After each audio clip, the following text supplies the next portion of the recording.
And more top alcohol funny car action as we see Joe Camella out of Parma, Ohio, stage his 81 Corvette.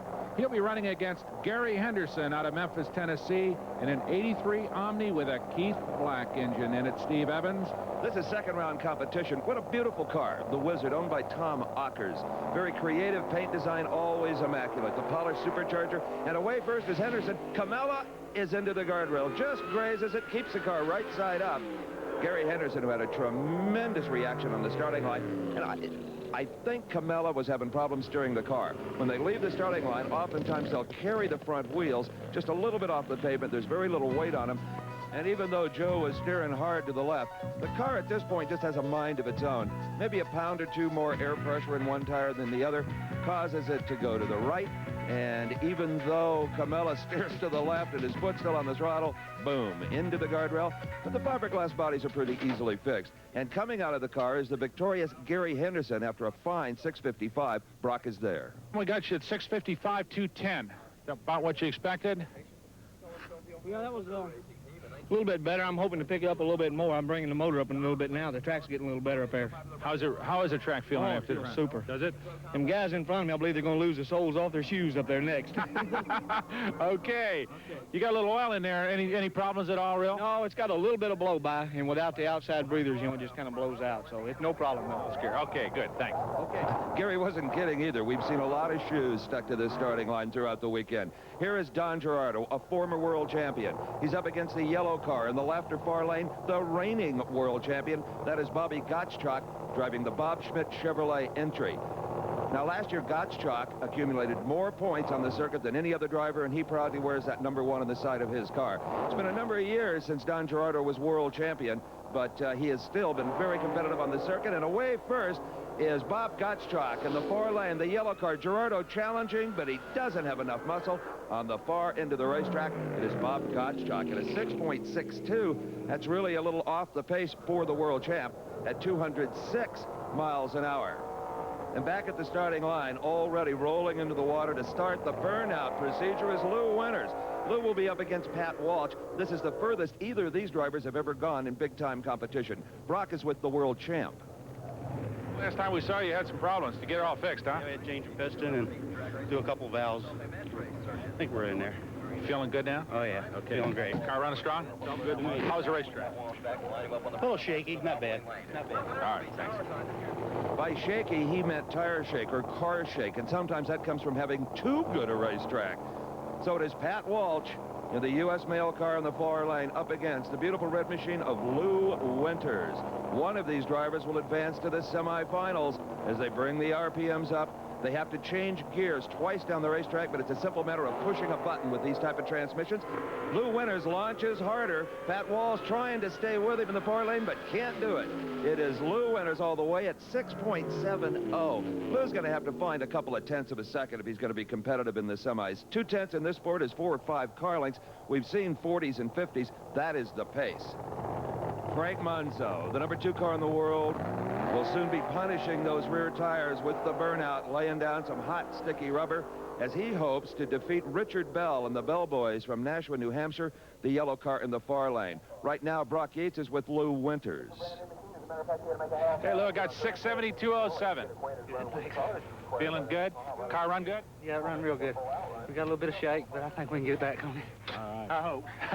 Okay, good job. Thank you. That hatch you see Lou Winters sticking his head through is mandatory in this kind of competition. An escape hatch should the driver have some problems with fire or whatever. The Bell Boys. This is by far the best they have done in national event competition, but they're up against one of the best, and they know it. Frank Manzo here in the near lane. A pair of Easterners hoping to get to the semifinals. Staging very, very carefully, staring a hole in the Christmas tree starting system. They'll see a flash of yellow and hammer the pedal as hard as they can. It is Frank Monzo. Monzo running away from Richard Bell. Bell is not in the same race with the ace. Frank Monzo at 650, 214 miles an hour, and he is assured of a berth in the semifinal round. And here's how it stacks up. That man, Frank Monzo, against Gary Henderson and the Wizard. The other half of the semifinals will be Bob Gottschalk, the world champ, against the dark horse Lou Winters when we at the Gatornationals in Gainesville, where the alcohol dragsters are getting ready for semifinals competition. Brock Yates is in the pit area with Al DePozo. Al, last time I talked to you, the blower was about to fall off the back of the old car. Did you get everything put back on? Oh, yeah, that old Chevy, you don't know the difference. Probably run as good without it, huh? Yeah, we're going to put a fresh one on right now, and we'll see what happens. It's a good race right now. It's coming up against us and Woosley. Yeah. So we're going to put everything in it. What'd you do? Did you shear some bolts off of that all in half? It looks like the front seal in the front of the blower has let the oil drain inside the blower. Okay. So that's why it slowed down a little bit. But you're feeling good. You got everything buttoned up now? Yeah, we're getting there. We're getting there. Another 10 minutes, we'll be ready. All right. Well, good luck. Thanks, Al. Thank you. Sure. So while the crew concentrates on the engine and the supercharger, Al DePozo himself will take care of the all-important transmission maintenance. Just a few trailers down from Al is Bubba Sewell, the 19-year-old kid from Texas. That's his dad giving him a hand as they have got this engine just about back together. Bubba is only 2 win lights away from what could be his first ever national event victory. Ed Bruce is with a special guest. In fact, the man that invented this sport. With me now is the president and founder of the National Hot Rod Association, Mr. Wally Parks. Mr. Parks, nice to see you, sir. Thank you. I know there are a lot of levels of competition in drag racing. How did the alcohol cars develop? Actually, it developed as a part of the evolution of the sport. It started out purely as a gasoline-powered, street-driven type of thing, but as the cars were looking for more and more horsepower, the builders were on the thing. They came up with what they considered to be exotic fuel, and alcohol was the one that came into being. But it seems to me that the intensity of the competition is at least equal to that of the pros. It carries over into the expertise of the crews and even sometimes the sophistication of the cars. Do the alcohol cars sometimes serve as a stepping stone to the pros? They definitely do that. They're just as tricky to build and require just as much expertise as far as the construction of the car and the handling of the car. Costs a little bit less, and we've got some very successful professional racers now that have come out of the alcohol ranks. Mr. Parks, thanks for taking the time to talk to us, and congratulations on building a great racing organization. Thank you for being with us. Let's go back to the track for more racing. All right, thank you, Ed and Wally. Wally Parks, certainly one of the most respected men in American motorsports, Brock. No question about it. And here we have Linwood Kraft out of Hollands, Vermont against Mike Mazza, Mount Vernon, Ohio, restaurant owner in his 77 Vega. This is the semifinals of Super Gas competition, and we'll remind you again that not only do they race each other, but they race the clock. You cannot run quicker than 990, or that is the magic number, the perfect number, a 9.90, which Mike Mazza was able to do in the preceding round. It's interesting that Kraft has almost 100 more cubic inches in that little Dodge Colt than Mazza has. He could have 400 more, Brock, and it wouldn't matter because that 990 is the great equalizer. Typically close Super Gas competition as they near the finish line. The win computer says it's Kraft getting there first, but he runs too quick. Mike Mazza in the far lane wins it at 993, 129 miles an hour. He will go into the final round to come. And the last pair in the Super Gas semifinal, Steve Cohen, 68 AMX, Johnny LeBeau, 80 Dodge Omni. Brock, there's a problem with Cohen. He has overstaged the American Motors car. I think his brakes have failed. He could not hold it on the starting line. There is a foul start resulting. He is out of competition. It will be in the tower lane, Johnny LeBeau. Now, he runs a 9:59, but he's not disqualified because the race was over when the red light happened. Here's how it sets up in the Super Gas final, Mazza versus LeBeau. We'll be back with that and also alcohol, dragster, and funny car semis after this. Like drag racing in Gainesville, Florida? Ask these people as they watch more action, the Gatornationals. We're set for the semifinals in the alcohol dragster competition, and they have good reason to be excited, Brock. We've got 2 perfectly matched competitors. This is Don Woosley of Winchester, Kentucky, backing up after the burnout, taking instructions from his crew. The people outside the car can be almost as important as the driver sometimes. Woosley getting ready to race Al DePozo. DePozo is in the far lane with that Chevrolet car. He got the supercharger back on it. Everything in good shape. No smoke out of either engine. They appear to be in good condition. DePozo right here. Woosley in the near lane, the yellow car. A starting line advantage could be all important here. Both drivers looking for the hole shot as they bring the RPMs up to about 9,000. They're gone, and up in the air goes DePozo. He is sideways. Whoa! some kind of drag race, and it's too close, really, to call with the naked eye. The electronic wind computer gives it to Woosley in the near lane. But I tell you, the driving job of the day, Brock Yates, has got to go to that man in the far lane, Aldo Pozo. Yeah, he had a wheel stand, then he got the car sideways, then he blew the motor. Imagine what might have happened had everything gone right for him. I tell you, see how high this front end comes up? They have what they call wheelie bars at the back of the car. Were it not for the wheelie bars, DePozo might have stood straight up like a telephone pole. But then his problems are compounded.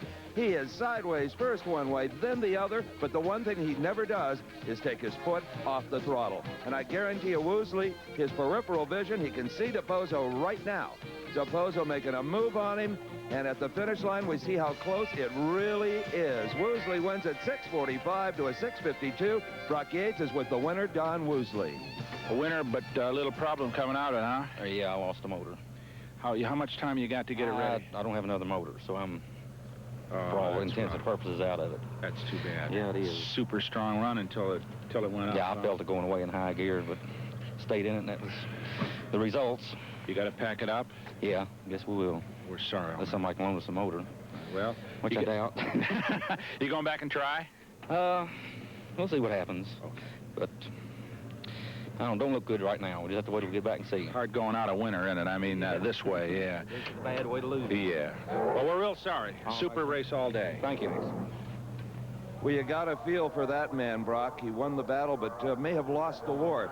But, you know, you ask him if he could borrow an engine. You'll find often in this situation, when he gets back to the pit, there's liable to be 3 or 4 other competitors waiting for him at his trailer to volunteer an engine. But whether it's right, whether it'll fit this car, or if he wants to go through that, remains to be seen. But he's liable to make it back to the final. We'll find out. No matter what happens, this driver will be in the final. It is Bubba Sewell from Texas. Now, Mike Koski, who is scheduled to be Bubba's opponent, as you can see, is not in the other lane. Apparently, they discovered more engine problems than they originally thought between rounds and have had to park that car. Bubba Sewell's sister, total concentration as she backs her brother up, hoping that he's going to win his first ever national championship race here today. Now, Bubba's engine not looking all of that healthy. A little bit of smoke starting to come from some of the pipes. There's no way he can be defeated here. All he's got to do is stage and get the car to the end of the racetrack. And now quite a bit of smoke coming out of that right bank. Maybe some of the pistons not in the greatest of shape. Some oil blowing by the rings. Right now, Bubba is just concentrating, looking down that ribbon of asphalt. And remains to be seen if he takes it easy or not. He could idle down at 5 miles an hour or 200 miles an hour. It's his decision at this point. Bubba Sewell goes into the final round, where hopefully he'll race Don Woosley if Woosley can find another motor. Bubba leaves the starting line as hard as he can. Bubba Sewell a little out of the groove, and Bubba gets off the throttle to save what he's got left with a 667 at only 172 miles an hour. So the alcohol final should be Bubba Sewell and Don Woosley. We'll be back with the funny car semifinal competition.